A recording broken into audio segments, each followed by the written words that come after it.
Xin chào quý vị và các bạn. Chào mừng đến với chương trình Á Lục Ký. Hôm nay chúng ta sẽ cùng nhau tìm hiểu một câu hỏi tưởng như đơn giản, nhưng câu hỏi này sẽ dẫn chúng ta đi ngược hơn 2.000 năm lịch sử. Nếu quý vị từng đến Thái Lan, chắc hẳn sẽ nhớ hình ảnh những ngôi chùa mái nhọn vươn cao, dát vàng rực rỡ, buổi sáng sớm trên phố, những nhà sư vẫn đi khất thực. Còn ở Việt Nam, chùa thường thấp thoáng dưới bóng cây cổ thụ, mái cong nhẹ nhàng, cảnh sư đi xin ăn ngoài đường gần như không còn xuất hiện. Cùng là Phật giáo, cùng bắt nguồn từ Ấn Độ, vì sao hai cách thực hành lại khác nhau đến vậy? Câu trả lời không nằm ở vài chục năm gần đây. Nó nằm ở một ngã ba lịch sử đã hình thành từ những thế kỷ đầu công nguyên. Trước khi đi vào câu chuyện chính, chúng ta cần một chút bối cảnh. Điều này sẽ giúp những khán giả chưa quen thuộc với lịch sử Đông Nam Á cũng có thể theo dõi trọn vẹn chương trình hôm nay. Khoảng 2.000 năm trước, một làn sóng văn minh khổng lồ đã lan tỏa khắp vùng đất mà ngày nay là Đông Nam Á. Sử gia người Pháp George Coedes gọi hiện tượng này là sự Ấn Độ hóa trong công trình kinh điển xuất bản năm 1944. Đây không phải là một cuộc chinh phạt bằng quân đội. Đây là một quá trình lan tỏa êm ả qua đường biển, theo chân các thương nhân và tăng lữ. Các thủ lĩnh bản địa khắp Đông Nam Á, từ Miến Điện đến Indonesia, đã chủ động mời tăng lữ Bà La Môn và các nhà sư Phật giáo đến triều đình của mình. Họ muốn học hỏi mô hình vương quyền, chữ viết và luật pháp từ tiểu lục địa Ấn Độ. Giới học thuật gọi không gian văn hóa chung này là Sanskrit Cosmopolis, một vũ trụ qua nơi tiếng Phạn đóng vai trò tương tự tiếng Latin ở châu Âu thời Trung Cổ. Điều đáng nói là không hề có một đội quân hay một chính quyền trung ương nào áp đặt nó.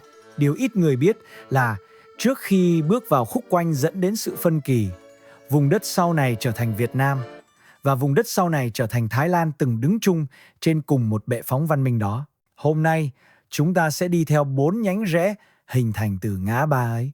Đó là tôn giáo, chữ viết, mô hình vương quyền và cách tổ chức làng xã. Đây không phải là một cuộc so sánh hơn thua. Đây là hành trình tìm hiểu vì sao hai dân tộc từng gần nhau đến vậy lại đi theo hai con đường khác biệt sâu sắc đến thế.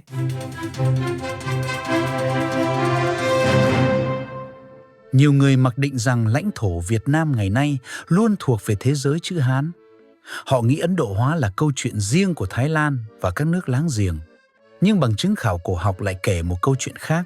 Miền Nam Việt Nam ngày nay, nơi từng là vương quốc Phù Nam, sở hữu một trong những trung tâm Ấn Độ hóa rực rỡ bậc nhất toàn khu vực. Tại khu di chỉ Ốc Eo, tỉnh An Giang, các nhà khảo cổ đã khai quật được những đồng tiền vàng của Hoàng đế La Mã Antoninus Pius, đúc năm 152. Cùng với đó là đồng tiền của Hoàng đế Marcus Aurelius. Sự hiện diện của tiền La Mã tại đây cho thấy Ốc Eo từng là một cảng thị quốc tế sầm uất. Nơi đây từng kết nối Ấn Độ, Trung Hoa và cả vùng địa Trung Hải. Xa hơn về phía Trung Bộ, Vương quốc Champa cũng để lại một dấu mốc quan trọng. Bia võ cảnh được tìm thấy tại Nha Trang là văn bản tiếng Phạn cổ nhất từng được phát hiện trên toàn cõi Đông Nam Á. Bia có niên đại vào khoảng thế kỷ 3 hoặc thế kỷ 4 sau công nguyên. Điều này có nghĩa là cùng thời điểm các vương quốc tiền thân của Thái Lan bắt đầu tiếp xúc với văn minh Ấn Độ, thì miền Trung và miền Nam Việt Nam ngày nay cũng đang trải qua một quá trình tương tự. Cường độ của quá trình này không hề kém cạnh. Quá trình Ấn Độ hóa cũng không phải là một sự áp đặt một chiều. Giới nghiên cứu Đông Nam Á học nhấn mạnh rằng các thủ lĩnh bản địa đã chủ động sàng lọc và bản địa hóa những tư tưởng ngoại lai. Họ không thụ động chép lại nguyên mẫu Ấn Độ. Một minh chứng cho khả năng sáng tạo ấy là bức tượng Phật mẫu Tara cao 1m14 được tìm thấy tại khu Phật viện Đồng Dương, Quảng Nam. Công trình này xây dựng năm 875 dưới thời vua Indravarman đệ nhị của Vương triều Champa. Bức tượng mang những đường nét nhân chủng học bản địa rất riêng, khác hẳn nguyên mẫu Ấn Độ. Vậy điều gì đã xảy ra với lớp di sản Ấn Độ hóa rực rỡ này ở miền Trung và miền Nam? Câu trả lời nằm ở công cuộc Nam tiến. Trải qua nhiều thế kỷ, người Việt từ đồng bằng sông Hồng dần mở rộng xuống phía Nam. Cấu trúc làng xã và nho giáo cũng theo đó lan rộng. Lớp văn hóa Ấn Độ hóa của Champa và Phù Nam dần bị lớp văn hóa Hán hóa từ phương Bắc phủ lên trên, dù không bao giờ biến mất hoàn toàn. Một số dấu vết vẫn còn sót lại đến ngày nay, chẳng hạn trong tín ngưỡng thờ mẫu ở một số đền miếu miền Trung, nơi các nữ thần gốc Champa được người Việt tiếp nhận và thờ phụng theo cách riêng của mình. Chính vì vậy, khi nhìn vào Việt Nam hiện đại, phần lớn những gì còn lại và dễ nhận thấy nhất là lớp văn hóa phương Bắc, còn lớp Ấn Độ hóa cổ xưa hơn thì lui vào phía sau, trở thành một tầng trầm tích ít được nhắc đến.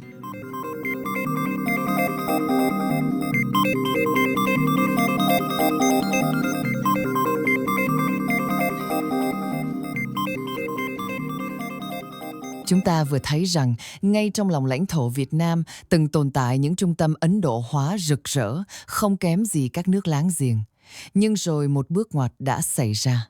Vùng châu thổ sông Hồng bước vào một giai đoạn dài gắn kết trực tiếp với các triều đại phương Bắc. Sự Việt gọi thời kỳ này là Bắc thuộc. Dưới góc nhìn khách quan của khu vực học, đây không đơn thuần là một cuộc áp đặt quân sự. Đây là một cuộc chuyển giao toàn diện hệ hình nhà nước. Cư dân đồng bằng sông Hồng dần tiếp nhận Nho giáo, chữ Hán và mô hình quang lưu tập quyền. Họ tách khỏi quỹ đạo vũ trụ quang tiếng Phạn mà phần còn lại của Đông Nam Á vẫn tiếp tục đi theo. Chương trình về giai đoạn này, quý vị có thể tìm nghe lại trong các kỳ phát sóng trước của Á Lục Ký. Hôm nay, chúng ta sẽ dành phần lớn thời lượng để theo dõi điều gì đã xảy ra ở phía bên kia của ngã ba, nơi trở thành Thái Lan ngày nay. Đây là câu chuyện ít được kể hơn nhiều với khán giả Việt Nam. Cũng cần nói thêm, để thuận tiện theo dõi, chương trình hôm nay dùng tên gọi Thái Lan. Trên thực tế, quốc hiệu chính thức của vùng đất này chỉ đổi từ Simla sang Thái Lan vào năm 1939. Trong khi đồng bằng sông Hồng đang tái định hướng về phương Bắc, thì tại lưu vực sông Chao Phraya, một nền văn minh khác đang âm thầm bén rễ, đó là văn hóa Svaravati, tồn tại khoảng từ thế kỷ 6 đến thế kỷ 11, do người Môn xây dựng. Jaravati không phải là một đế chế tập quyền. Đây là một liên minh lỏng lẻo của các đô thị có hào nước bao quanh, rải rác khắp đồng bằng.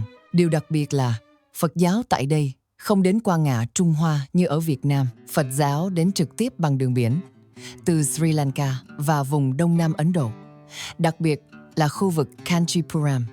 Các nhà khảo cổ đã tìm thấy tại Lopburi, Nakhon Pathom và Ratchaburi vô số bánh xe Pháp bằng đá cùng những trụ đá 8 cạnh khắc chữ Pali. Trên đó thường xuất hiện một câu kệ nổi tiếng Ye Yamahetupabhava, nghĩa là các pháp do nhân duyên sinh ra. Đấng Như Lai đã chỉ rõ nguyên nhân của chúng. Câu kệ này gần như đóng vai trò một biểu tượng quyền lực tinh thần. Nó thiết lập một trật tự đạo đức mới cho giới tinh hoa bản địa thời bấy giờ. Câu chuyện bén rễ của Phật giáo Nguyên Thủy tại đây còn được kể qua một truyền thuyết rất sinh động. Theo biên niên sử Pali mang tên Kamadevi Vamsa, do một nhà sư biên soạn vào thế kỷ 15, câu chuyện kể rằng vào khoảng giữa thế kỷ thứ 7, một nữ tu sĩ kiêm nhà cai trị người Môn tên là Jamadevi đã rời trung tâm Lavo, tức Lopburi ngày nay. Bà tiến lên vùng núi rừng phương Bắc xa xôi, mang theo tăng lữ, kinh điển và cả các kỹ sư xây dựng để lập nên vương quốc Hariphunchai tại Lamphun ngày nay. Cần lưu ý rằng đây là câu chuyện được ghi chép lại 8 thế kỷ, sau khi sự kiện được cho là đã xảy ra. Vì vậy, nó mang tính chất truyền thuyết nhiều hơn là sử liệu đương thời. Nhưng dù thực hay được thêu dệt qua thời gian, câu chuyện về Jamadevi vẫn phản ánh một thực tế lịch sử có thật. Hariphunchai đã tồn tại như một trung tâm học thuật Phật giáo vững mạnh trong suốt nhiều thế kỷ. Nền tảng Varavati và Hariphunchai vững chắc đến mức khi các nhóm người Tai từ phương Bắc tràn xuống vào thế kỷ 13 để lập nên các vương triều Sukhothai và Lana, họ đã không hủy diệt nền văn minh của những người mà mình chinh phục. Thay vào đó, các nhà cai trị người Thái như vua Ramkhamhaeng của Sukhothai đã hấp thụ gần như trọn vẹn tinh hoa Phật giáo của người Môn. Sukhothai thậm chí còn cử hẳn một phái bộ đến tận Nakhon Si Thammarat để thỉnh các cao tăng phái Lanka Vamsa có gốc gác từ Sri Lanka về tịnh hóa lại tăng đoàn của mình. Hành động này đã chính thức đưa Thái Lan trở thành trung tâm của Phật giáo Nguyên Thủy tại lục địa Đông Nam Á. Như vậy, nếu hình dung lịch sử như một dòng sông, thì Việt Nam đã rẽ hướng về phương Bắc để nhận lấy hệ giá trị quang lưu nho giáo, còn Thái Lan tiếp tục hướng ra biển Andaman để đón nhận ngọn gió tâm linh thổi đến từ Sri Lanka.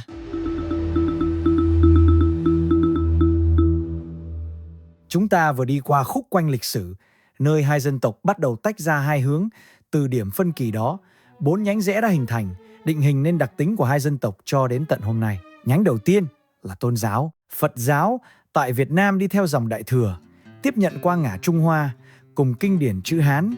Dòng Phật giáo này dần dung hợp với đạo giáo, nho giáo và tín ngưỡng thờ mẫu bản địa. Giới nghiên cứu gọi hiện tượng này là Tam giáo đồng nguyên. Chùa Việt thường ẩn mình dưới tán cây cổ thụ. Vai trò của nhà sư tập trung chủ yếu vào nghi lễ vòng đời, đặc biệt là cầu siêu. Ngược lại, Phật giáo nguyên thủy tại Thái Lan, như chúng ta vừa tìm hiểu, giữ nguyên bản gần với cội nguồn Sri Lanka, dùng văn tự Pali, thực hành khất thực mỗi sáng sớm không chỉ là một nghi thức cá nhân mà là một thiết chế xã hội, tạo ra mạng lưới trao đổi công đức hàng ngày giữa người dân và tăng đoàn. Nhánh thứ hai là chữ viết. Và đây có lẽ là nơi thể hiện rõ nhất sự khác biệt về tính liên tục văn hóa. Đại Việt ban đầu dùng chữ Hán làm văn tự chính thức. Giới trí thức sau đó phát minh ra chữ Nôm dựa trên cấu trúc chữ Hán để ghi tiếng nói dân tộc. Đến thế kỷ 17, các giáo sĩ phương Tây mang đến quá trình Latin hóa, khai sinh chữ quốc ngữ. Đến đầu thế kỷ 20, Việt Nam chuyển hẳn sang dùng chữ quốc ngữ. Sự chuyển đổi này giúp phổ cập giáo dục với tốc độ rất nhanh, nhưng cái giá phải trả là một sự đứt gãy sâu sắc với kho tàng văn tự quá khứ. Người Việt hiện đại nếu không được đào tạo chuyên ngành Hán Nôm, hầu như không thể tự đọc hiểu văn bia hay gia phả của tổ tiên mình. Trong khi đó, Thái Lan duy trì một sự liên tục gần như tuyệt đối về văn tự kể từ thế kỷ 13. Theo ghi chép truyền thống, chữ Thái được vua Ramkhamhaeng của Sukhothai sáng tạo hoặc hệ thống hóa vào năm 1283. Nó dựa trên nền tảng chữ Khmer cổ và chữ Môn, mà xa hơn nữa bắt nguồn từ hệ chữ Brahmi của Nam Ấn Độ. Nhờ đặc tính ghi âm linh hoạt, chữ Thái tiến hóa liên tục mà không bị đứt gãy. Một người Thái có học vấn cơ bản ngày nay vẫn có thể nhận diện phần lớn cấu trúc chữ viết trên tấm bia đã 700 năm tuổi. Nhưng điều thú vị là tấm bia được cho là bằng chứng khai sinh chữ Thái này, mang tên bia Ramkhamhaeng, lại từng là trung tâm của một trong những cuộc tranh cãi học thuật gay gắt nhất thế kỷ 20. Cuối thập niên 1980, sử gia Michael Vickery cùng một nhà nghiên cứu nghệ thuật Thái Lan đã công bố nghiên cứu nghi ngờ tính xác thực của tấm bia. Họ chỉ ra rằng hệ thống đánh dấu thanh điệu trên bia được thiết kế quá hoàn chỉnh so với trình độ ngôn ngữ học thế kỷ 13. Cấu trúc đặt nguyên âm nằm ngang, thay vì bao quanh phụ âm giống các hệ chữ gốc Ấn Độ khác, cũng cho thấy dấu hiệu của một người đã quen thuộc với bảng chữ cái châu Âu. Họ thậm chí đưa ra giả thuyết rằng chính vua Mongkut, tức Rama đệ tứ, người tuyên bố đã tìm ra tấm bia vào năm 1833, mới là người đã tự tay tạo ra nó. Động cơ được cho là nhằm chứng minh Simla có một nền văn minh và luật pháp công bằng lâu đời trước áp lực bành trướng của thực dân châu Âu. Giả thuyết này vấp phải phản bác mạnh mẽ từ nhà ngôn ngữ học Anthony Diller. Ông chỉ ra rằng bia Ramkhamhaeng phân biệt rất nhất quán hai phụ âm cổ, vốn đã hợp nhất thành một âm duy nhất trong tiếng Thái hiện đại. Nếu là người làm giả ở thế kỷ 19, gần như không thể biết được sự khác biệt âm vị học đã biến mất từ lâu này để viết chính xác đến vậy. Các phân tích quang phổ sau đó cũng xác nhận bề mặt đá có cùng niên đại phong hóa với các bia Sukhothai khác. Ngày nay, phần lớn giới học thuật nghiêng về việc tin tấm bia là có thật, ít nhất là một phần. Nhưng cuộc tranh cãi kéo dài hàng thập kỷ này vẫn là lời nhắc rằng việc dựng lại một câu chuyện lập quốc không bao giờ đơn giản như vẻ ngoài của nó. Chúng ta đã đi qua tôn giáo và chữ viết. Bây giờ, hãy cùng bước sang nhánh rẽ thứ ba, cũng là nhánh rẽ chúng ta sẽ đi sâu hơn cả. Đó là mô hình vương quyền, nơi thể hiện rõ nhất sự khác biệt trong cách hai dân tộc lý giải nguồn gốc quyền lực của người đứng đầu nhà nước.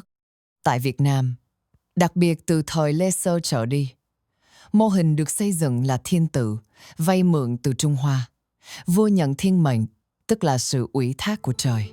Vua cai trị thông qua một bộ máy hành chính được tuyển chọn qua khoa cử nho học. Kỳ thi hội đầu tiên được ghi nhận trong khoảng năm 1075 đến năm 1086. Hệ thống này đạt đỉnh cao dưới thời vua Lê Thánh Tông, với 816 người đổ qua 18 kỳ thi liên tiếp. Theo giáo sư Alexander Woodside, hệ thống khoa cử không chỉ là công cụ tuyển người, nó còn là một sự kiện trình diễn công khai. chứng minh cho toàn xã hội thấy tính minh bạch và công bằng của vương quyền. Qua đó, nó phá vỡ sự độc quyền của giới quý tộc thế tập. Ngược lại, Thái Lan xây dựng mô hình vương quyền dựa trên hai nền tảng đan xen. Một là Devaraja, tức vua thần, kế thừa từ ảnh hưởng của đế chế Khmer, xem nhà vua là hiện thân của thần Shiva hoặc Vishnu, hay là Zamaraja, tức Pháp Vương, bắt nguồn từ Phật giáo, xem nhà vua như một vị Bồ Tát đã tích lũy vô lượng công đức từ những kiếp trước để xứng đáng ngồi lên ngai vàng. Giới học giả thường gọi mô hình chính trị này là Mandala. Trong hệ thống Mandala, quyền lực của nhà vua không được xác định bằng những đường biên giới lãnh thổ vẽ rạch ròi trên bản đồ. Thay vào đó, nó tỏa ra như những vòng tròn đồng tâm xuất phát từ kinh đô. Càng xa trung tâm, quyền lực này càng trở nên lỏng lẻo. Điều đáng chú ý là học giả Oliver Walters từng chỉ ra trong bản đồ Mandala của đế chế Majapahit thế kỷ 14, Việt Nam là quốc gia Đông Nam Á duy nhất được xếp vào vị trí đồng minh. Các nước khác như Simla, Chân Lạp hay Champa đều bị xếp vào diện bị bao bọc. Walters gọi người Việt là bán Hán hóa. Ông cho rằng chính cái gốc phi ấn của họ đã khiến Việt Nam trở thành ngoại lệ duy nhất, không vận hành theo logic Mandala trong toàn khu vực. Sự khác biệt về vương quyền còn thể hiện rõ ở khía cạnh pháp luật. Theo nghiên cứu của sử gia Robert Lingard, tại Thái Lan cổ đại, nhà vua không có quyền ban hành luật. Quyền lực pháp lý tối cao thuộc về Thammasat, một pháp điển vũ trụ được cho là không do con người viết ra. Theo truyền thuyết, một nhà hiền triết đã bay lên tường thành bao quanh vũ trụ để chép lại nó. Nhà vua chỉ có quyền ban hành các sắc lệnh hành chính để xử lý sự vụ cụ thể. Ông không được phép thay đổi bản chất của Thammasat, ngay cả bộ luật Tam Ấn, do vua Rama đệ nhất ra lệnh biên soạn lại năm 1805, sau khi kinh đô Ayutthaya sụp đổ, về bản chất cũng chỉ là quá trình thu thập và làm sạch lại các văn bản cổ. Mục đích là để phục hồi tính thiêng liêng nguyên thủy, chứ không phải tạo ra một bộ luật hoàn toàn mới thể hiện ý chí cá nhân của nhà vua. Điều này khác hẳn với Việt Nam, nơi các bộ luật như hình thư triều lý hay quốc triều hình luật triều Lê được xem là sản phẩm trực tiếp từ quyền lập pháp của hoàng đế. Tuy nhiên, sẽ là một sự đơn giản hóa nếu cho rằng Việt Nam luôn luôn vận hành theo mô hình nho giáo ngay từ đầu. Nhiều nhà nghiên cứu chỉ ra rằng, trong khoảng từ thế kỷ 11 đến thế kỷ 14, dưới các vương triều Lý và Trần, vương quyền Việt Nam mang đậm chất Đông Nam Á. Giai đoạn này có sự đồng bảo trợ mạnh mẽ cho Phật giáo Mật Tông và các tín ngưỡng thần linh bản địa. Một minh chứng cụ thể là hội thề đền Đồng Cổ, được vua Lý Thái Tông thiết lập năm 1028. Ngay sau biến cố loạn Tam Vương, theo quy định này, toàn bộ quan lại văn võ hàng năm phải đến đền thờ thần núi Đồng Cổ để uống máu ăn thề. Bất kỳ ai bất trung sẽ bị thần linh trừng phạt. Lời thề nhắc đến khái niệm trung hiếu vay mượn từ nho giáo, nhưng lực lượng giám sát và trừng phạt lại không phải là hệ thống pháp luật quan liêu, mà là một vị thần núi mang màu sắc tín ngưỡng bản địa. Một dẫn chứng khác là bia sùng Thiện Diên Linh, dựng năm 1121 dưới thời vua Lý Nhân Tông. Bia miêu tả nhà vua như một Buddha Raja, tức vua Phật. Người dùng ánh sáng từ bi để soi dọi muôn dân qua lễ hội đèn Quảng Chiếu tại Thăng Long. Đây là một hình ảnh gần với khái niệm Jamaraja của Thái Lan hơn, là một vị hoàng đế cai trị thuần túy bằng pháp chế nho giáo. Nói cách khác, trước khi nho giáo hóa hoàn toàn dưới thời Lê Thánh Tông, Việt Nam từng trải qua một giai đoạn khá gần với mô hình Đông Nam Á mà chúng ta vẫn quen gắn liền với Thái Lan.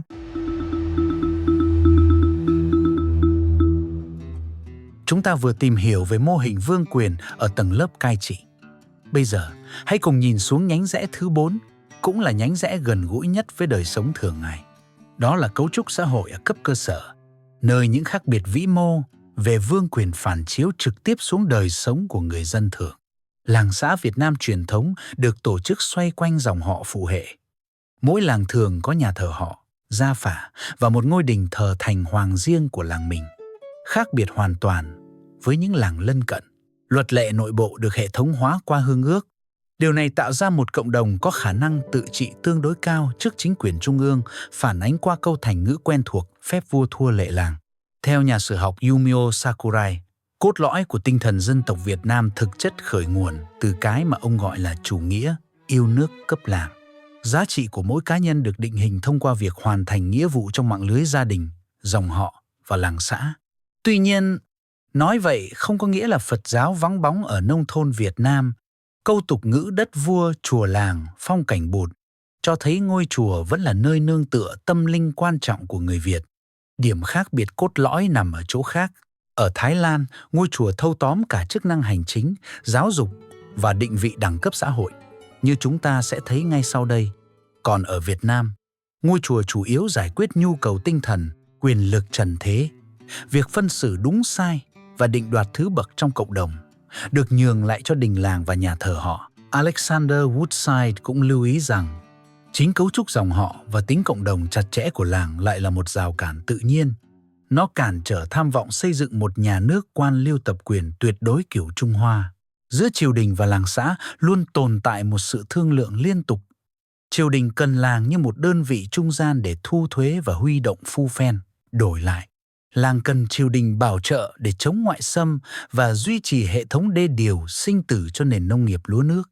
Tại Thái Lan, trung tâm của đời sống làng xã không phải là nhà thờ họ hay đình làng, mà là ngôi chùa gọi là Wat. Nhà nhân học Charles Case, qua nghiên cứu điền giã tại một ngôi làng vùng Isan, Đông Bắc Thái Lan, phát hiện rằng quy luật cốt lõi chi phối trật tự xã hội ở đây không phải là lòng trung thành với dòng tộc. Đó là luật nghiệp lực của Phật giáo Nguyên Thủy. Người dân định vị vị thế xã hội của mình thông qua khả năng làm phước. Trong hệ sinh thái đó, nhà sư đóng vai trò trung tâm tuyệt đối. Họ vừa là giáo viên dạy chữ, vừa là thầy thuốc, vừa là người hòa giải mọi mâu thuẫn trong cộng đồng. Sự khác biệt này càng rõ nét hơn khi nhìn vào cách mỗi nhà nước can thiệp để chuẩn hóa xã hội cơ sở trong thời cận đại.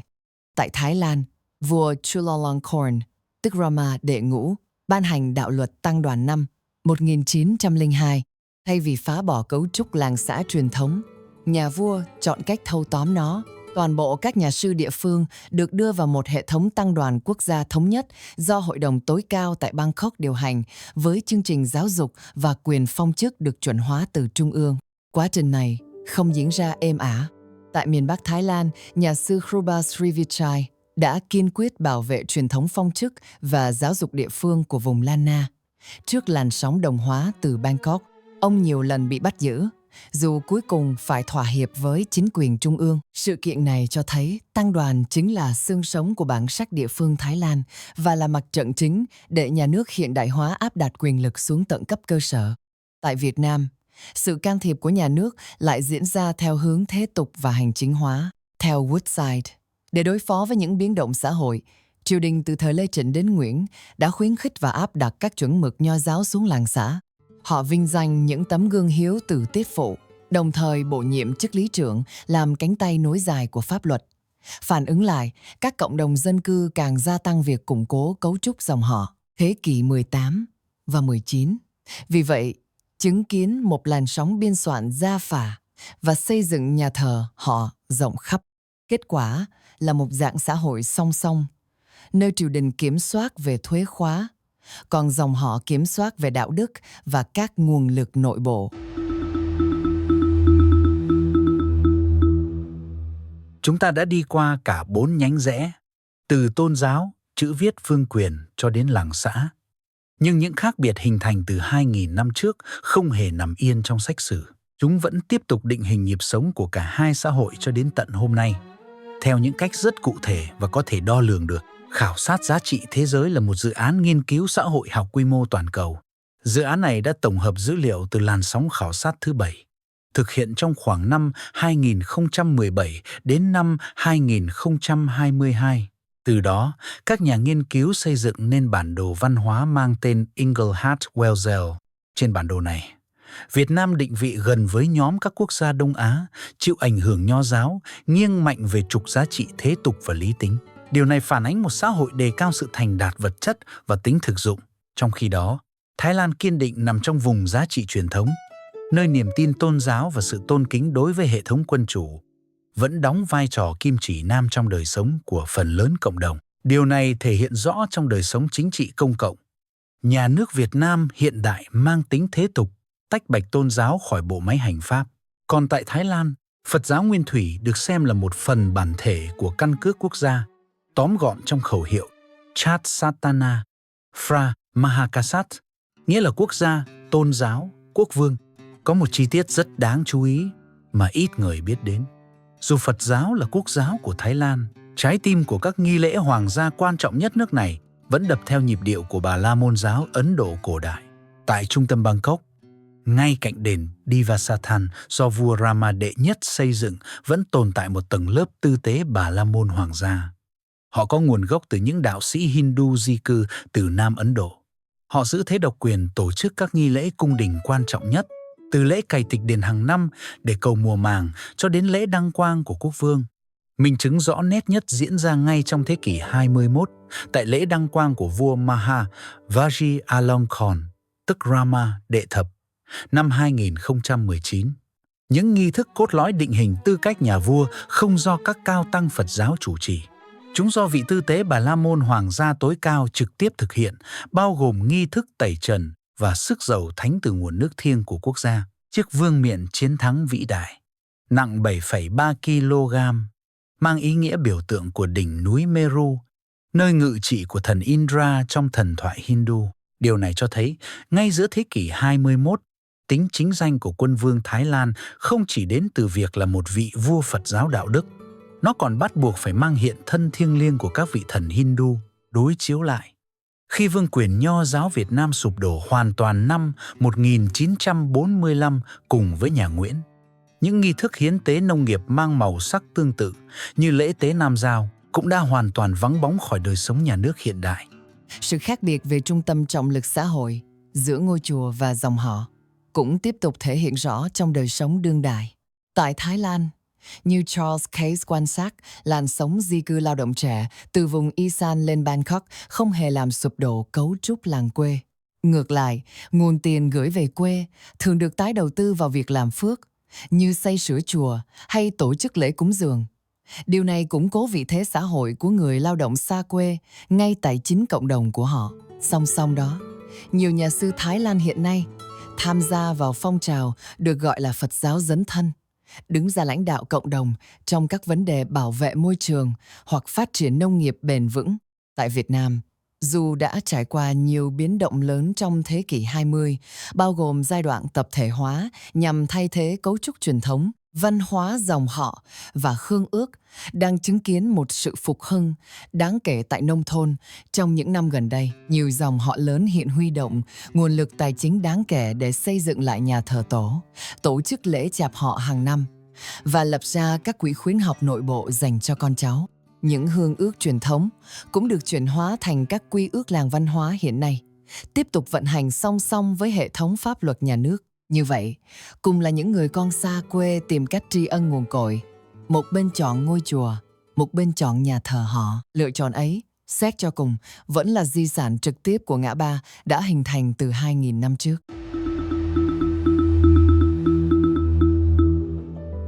Nhìn lại toàn bộ hành trình hôm nay, chúng ta có thể thấy rõ hơn cái gọi là ngã ba Ấn Độ hóa không phải là một khái niệm trừu tượng. Đây là lời giải thích cho rất nhiều điều vốn dĩ đã hiện diện quanh chúng ta hàng ngày, chỉ là ít khi được gọi tên từ một điểm xuất phát chung, nơi cả vùng đất sau này trở thành Việt Nam và Thái Lan đều từng là những mảnh ghép của cùng một vũ trụ quan tiếng Phạn. Lịch sử đã đưa hai dân tộc đi theo hai hướng khác nhau.